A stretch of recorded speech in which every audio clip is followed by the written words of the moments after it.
আপনি কি জানেন লিওনেল মেসি ফুটবল ইতিহাসের প্রথম অধিনায়ক যে কিনা ইসরায়েলের বিপক্ষে ম্যাচ বাতিল করে জরিমানা গুনছেন? না, আপনি এটা জানবেন কেন? আপনার তো এটা জানার ইচ্ছে নেই, বরং আপনার কাজ মেসির সমালোচনা করা। একটা ছবি পেয়েছেন, অমনি মেসির সমালোচনা শুরু করেছেন।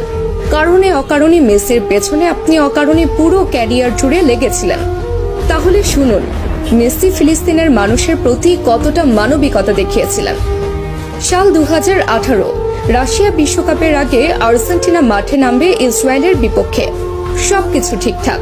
ঠিক সেই মুহূর্তে ফিলিস্তিনের তরফ থেকে জানানো হলো এই ম্যাচটা যেন আর্জেন্টিনা বাতিল করে। কিন্তু আর্জেন্টিনা ফুটবল অ্যাসোসিয়েশনের তরফ থেকে সেটা সম্ভব ছিল না, কেননা এই ম্যাচটা বাতিল করলে মোটা অঙ্কের জরিমানা গুনতে হতো এএফএ কে। আর অর্থনৈতিক দৈন্য দশায় ভোগা আর্জেন্টিনা ফুটবল অ্যাসোসিয়েশনের তরফ থেকে সেটা সম্ভব ছিল না। ঠিক সেই মুহূর্তে ফিলিস্তিনের মানুষ সরাসরি খোলা চিঠি ছুড়েন মেসির কাছে।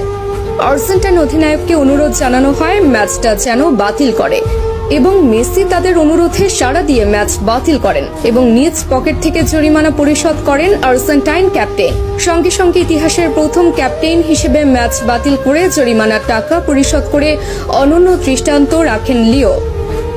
এবার বলুন, কোন মেসিকে নিয়ে সমালোচনা করেছেন? কতজন মানুষ এইভাবে নিজ পকেট থেকে জরিমানা গুনেছেন ফিলিস্তিনের জন্য, বলুন তো? এরপর যদি মেসির সমালোচনা করেন, দয়া করে আয়নায় মুখখানা দেখবেন। এবার আসি এই ছবির ঘটনায়। এই ছবি যেটা দেখছেন সেটা মেসি ছিলেন, কিন্তু মেসি তো সেখানে একা ছিলেন না, অথবা মেসির কোনো ব্যক্তিগত সফরও সেটা ছিল না, বরং সেটা ছিল ক্লাব বার্সেলোনার সফর। যে সফরে শুধু মেসি একা নন, বরং পুরো বার্সেলোনা টিমই ছিল। এমনকি সেই সফরে ব্রাজিল তারকা নেইমারও ছিল সঙ্গী। তাহলে সেই সমালোচনা কেন মেসির গায়ে একা আসবে?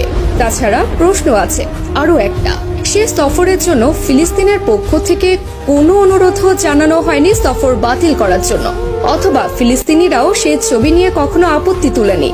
কিন্তু যখন তারা মেসিকে অনুরোধ জানিয়েছে, সঙ্গে সঙ্গে মেসি সে অনুরোধে সাড়া দিয়েছে। এবার বলুন, মেসি তাহলে কিভাবে ওই ছবির জন্য সমালোচনার প্রাপ্য হন? বরং মেসি ফিলিস্তিনের জন্য যা করেছে আজ পর্যন্ত ফুটবল ইতিহাসের আর কোনো অধিনায়ক করে দেখাতে পারেননি।